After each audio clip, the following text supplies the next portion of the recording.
Gospel of Luke.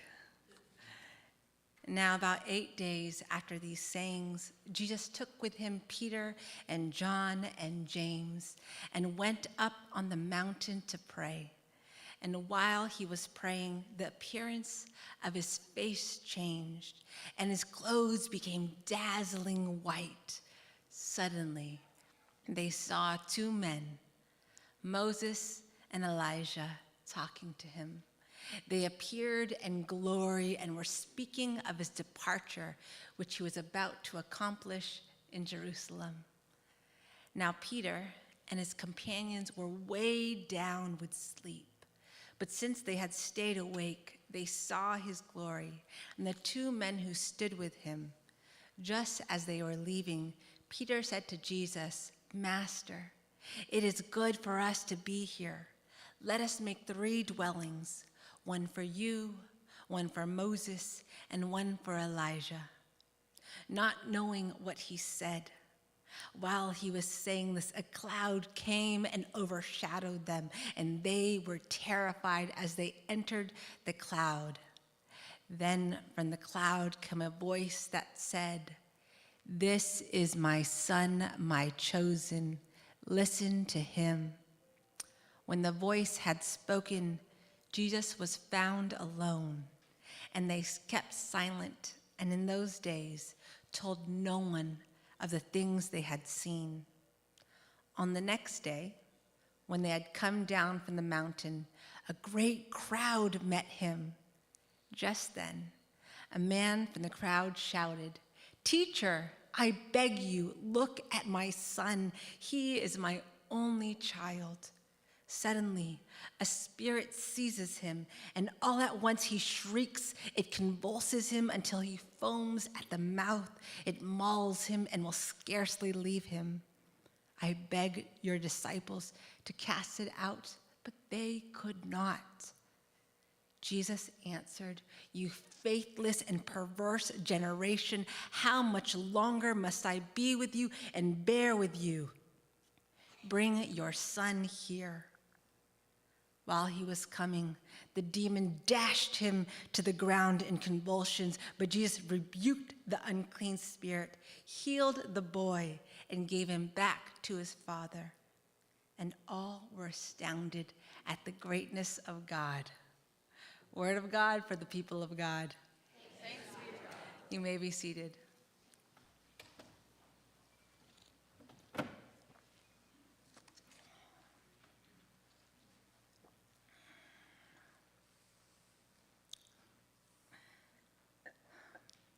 By Pastor Casey, we heard about weight and what it means to carry weight. Following Jesus also means to bear the weight. It means to take up a cross, not once or twice, but daily. And it's not that the weight disappears, but we grow stronger. I learned that lesson firsthand on the Pacific Crest Trail. After I finished seminary and my internship, I met up with Jason, my partner, on the Pacific Crest Trail. The trail was called the Pacific Crest because it traversed the crest of the mountains that run along the Pacific from Mexico to Canada. People often ask, "What's the trail like?" And I say, it's like the jungle. And also like offices, where people typically congregate around the watering hole. Wherever there is water, there are people gathered, groups and individuals. The best campsites are those closest to the water sources. And at the water sources, it doesn't matter if you've met the person before or this is your first time meeting them. You typically talk about the same 3 points. The first, how many miles are you hiking today? The second, where are you sleeping? Which campsite? I think it's because they want to know, do we need to get there sooner than them? And the last, cat holes. And for those of you who don't know what cat holes are, they are to protect nature, and it's when you dig a hole so that you might go poop in it. Before I got on the trail, Before I got on the trail, I was so excited. My backpack, I had put on, I had packed, I had taken pictures with my family of, and then I go and I get ready to get on the trail with Jason, and the night before, he watches me put my pack on, he goes, all right, let's check out your backpack. And I said, okay. And then he says, we're about to do what's called a shakedown. We are about to shake down your pack and get rid of all the things you don't need. And I'm like, but I need all of it. We got rid of more than half of what I was carrying. So that I was carrying almost only one or two at max. I did sneak some things, but I felt the weight of what I snuck.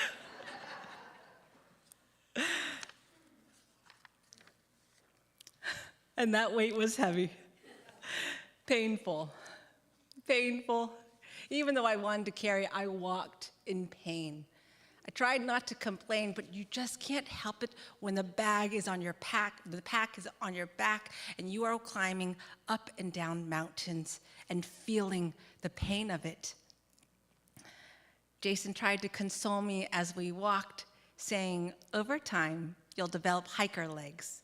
Your body will get stronger. I got so excited, and I'm like, yes, it won't be heavy. It won't be painful. And he chuckled. It'll still be painful. The bag will still be the jet bag will still be heavy. The weight of the pack doesn't go away, but your experience, your strength, they teach you how to bear what you carry. The weight of all you carry doesn't go away, but your experience, your strength, they teach you how to bear it. And I think that's discipleship. That's what it means to live in a community. Jesus knew this when he told the disciples, if any of you wish to follow me, you must deny yourself, take up your cross daily, and follow me. The weight doesn't disappear. We grow stronger. We learn to bear it. And somehow in the bearing, we are transformed. You see, 8 days prior to Christ's transfiguration, Jesus asked the disciples, who do the people say that I am? And they respond, some say you are John the Baptist. Others say you are the prophet Elijah. But who do you say I am? Christ says. And Peter calls out the Messiah of God. Peter sees Christ. And I wonder if Jesus looks at Peter for just a tad bit longer before looking at the other disciples and says, keep all this information to yourself. And then he explains to them, the Son of Woman must undergo great suffering, be rejected by all the leaders in the community and of faith, rejected, killed, then on the third day rise again. And I imagine the reactions of the disciples, the confusion, the horror, the fear that may have welled up within each of them.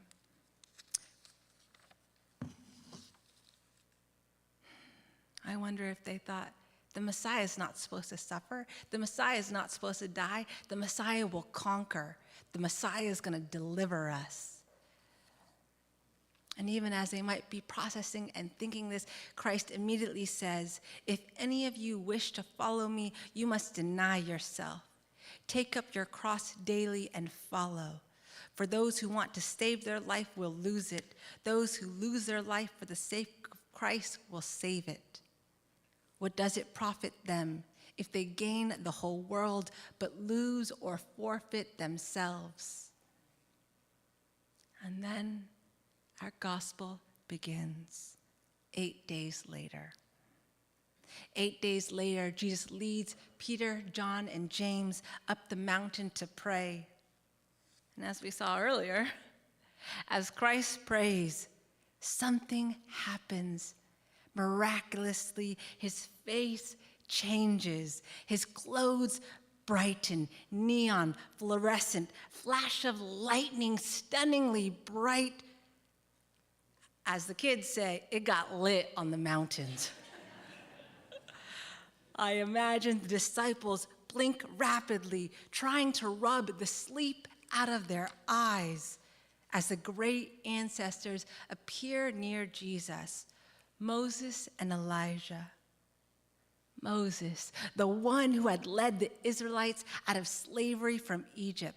He had led the Israelites into the wilderness and brought them the laws and commandments. Moses, who met God amidst Mount Sinai in the fire and the thunder and the clouds and the rumbling of the mountain. God had spoken to Moses. And then there was Elijah, a prophet of prophets, a man who stood up to those who were causing injustices. He stood up to the kings and the queens and those who were using religion to their own benefit, those who were manipulating faith for their own wills. And he spoke truthfully to them, and for that he was hunted so much that he feared for his own life, and he begged God to take it. And instead, God sent him an angel that would bake him a cake on hot stones and say, "Here, drink some water, take a breath. We're going to lead you out into the wilderness." And it is there that prophet Elijah gets to Mount Horeb, and he experiences wind, earthquakes, and fires. But unlike Moses, there is no God amidst all the wildness. It is only when silence befalls Elijah, silence comes down upon everything.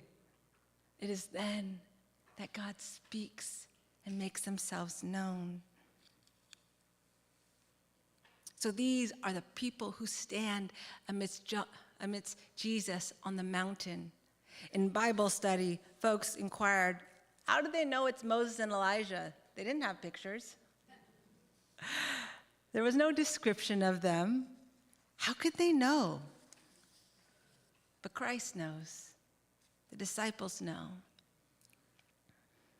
And as they speak, a cloud, thick like the fabric sheet we saw earlier, a cloud, thick and dense, covers them, enveloping them in.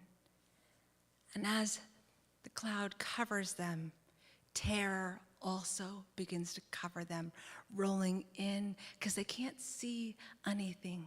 They can't see the hands in front of them. They can't see the people in front of them. And the fear within rises up.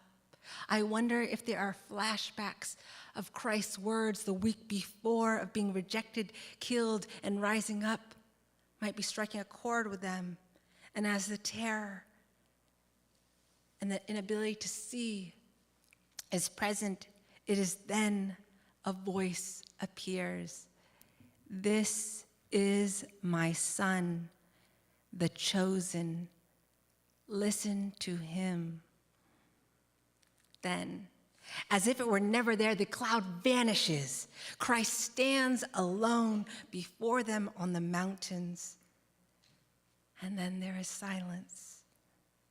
The disciples are terrified, and Christ is still present.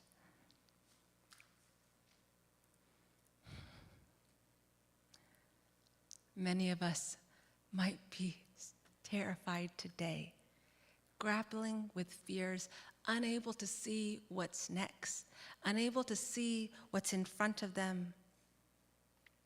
And yet, Christ is still present. Jesus' transfiguration is not just about his transformation, it's about our own. I'm going to say that again. Jesus' transfiguration is not just about his transformation, it's about our own.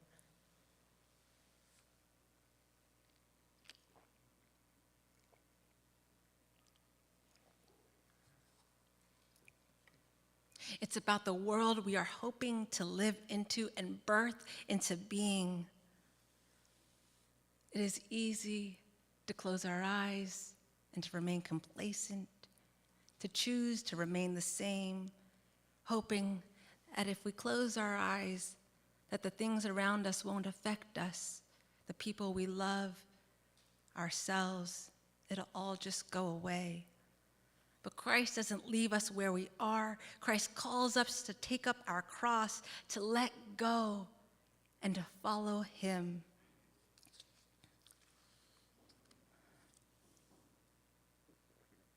The world will try to convince us there is comfort in conforming. There is comfort in controlling. There is comfort in holding tightly to how things used to be in the past, because possibly we can go back there. But I'm telling you, we can't go back there. Christ is calling us to pick up our cross and go forward with him. Transformation doesn't happen in comfort. Transformation doesn't happen in comfort, in conforming, or in control. Christ calls us to live into the world we are hoping to dream into existence, and God is moving us to build, even if it is difficult, even if we don't know what that looks like. Yesterday, one of our partner organizations, Ubumwe, they hosted their event in our space with over 60 and 70 folks coming into our building. They coordinated transportation within the community to help bring women from all over to receive needed care. You see, Ubumwe is to help empower and equip single mothers who are immigrants and refugees. And when they are here in the space, they gathered as a community. They talked and laughed and ate together. They shared resources and shared amongst one another. People had brought in donations, people from St. Matthew's, people from within their own community. Members of St. Matthew's had brought in snacks to help them with food as well. And they thanked our church community for sharing the space, for donating clothing. One of their leaders, Dr. Jean Jacques, the executive director of the Congolese United Foundation, thanked us.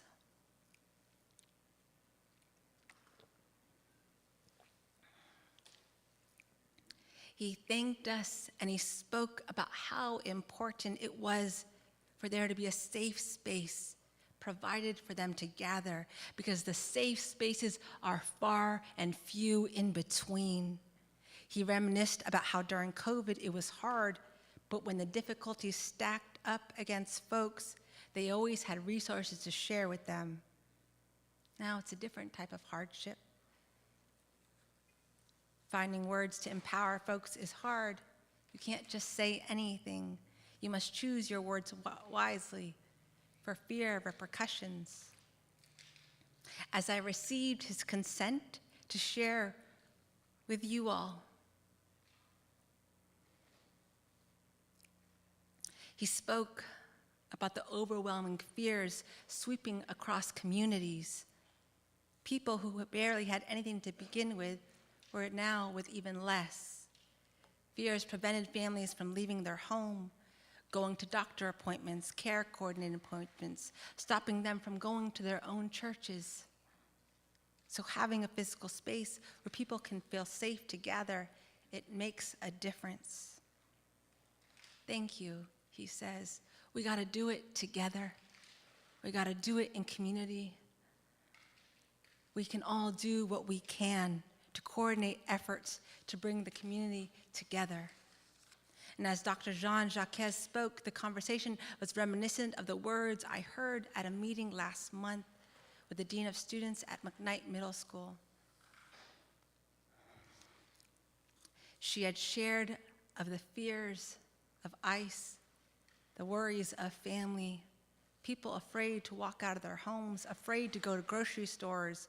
When I asked for her consent to share in my sermon about how they are keeping the students safe, she said, yes, it is scary, but we're going to do what we can to make school a safe place, to keep our students safe. We don't just release our students to anybody, no. Our bus drivers are trained. We don't just release kids to just anybody. We care about our students, we support one another, and we lift each other up. and she gave tips for how our after-school program, we too might keep our after-school students safe as well.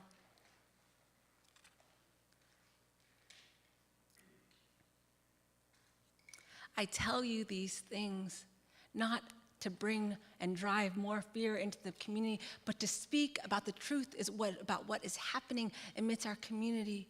Because the weight that we carry from the cross is not just our weight, but the weight that we listen for from our neighbors, the weight of those of our loved ones carry, or the people we have yet to meet carry. It is the cross that Christ calls us to lift and carry.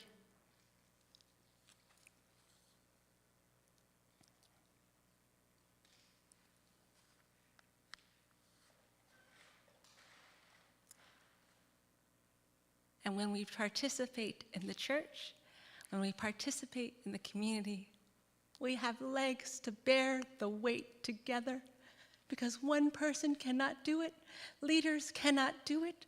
One organization, two organization, three, we cannot do it. We must do it together. And each of you here have a wisdom within you that you were born with. It is not out there. You don't have to have some special degree. It doesn't need to be academically. You don't have to speak well. You come from where you are, and you have the glory. You have the divinity within you of Christ, God, I mixed them, of Christ and God's word. Because you have experienced what no one else has experienced, because we have all experienced hardship in our life. It just looks different. And we have all known what it is like to bear the cross alone. And the loneliness bears deeper when we stay in isolation. In the Blackfoot Nation, Maslow, this is not my sermon, I'm just sharing. Maslow, the psychologist who talked about the hierarchy of needs, in his early 30s, in 1938, he goes to the Blackfeet Nation to try and understand how dominance might look, and to see if it takes a few ruling over the many. And what he learned there was the complete opposite. No, he saw that those who were seen as the most successful were those who were the most generous, those who were the ones who gave to others, those who were the ones that helped others. And that each one was born with an innate wisdom within them. So when we hear about the self-actualization at the top of the pyramid, it is thought that, as Maslow had brought that into the pyramid, taking it from the Blackfoot Nation, self-actualization was actually at the bottom of the pyramid, because they believed you are born with it, that it is already within you to actualize yourself. The next parts are communal actualization, recognizing how to live and be in community with one another, and community that stretches to one another and to creation and to the generations that will come after. We are not just looking after ourselves, St. Matthew's, we are looking towards those who will come after. Like Jesus, who stood on the mountain after he had told them that he was going to be rejected, killed, and rose and risen. The prophets who came before his descendants stood with him, just as we do this work, whether in fear or in hope. May it be in hope. Our ancestors, they move and walk with us. We do not do it alone. And when we are community together, we can bear the weight of the cross, carrying it with legs together. May we bear the cross. May we know Christ is present with us. And on Transfiguration Sunday, may we be transformed. Amen.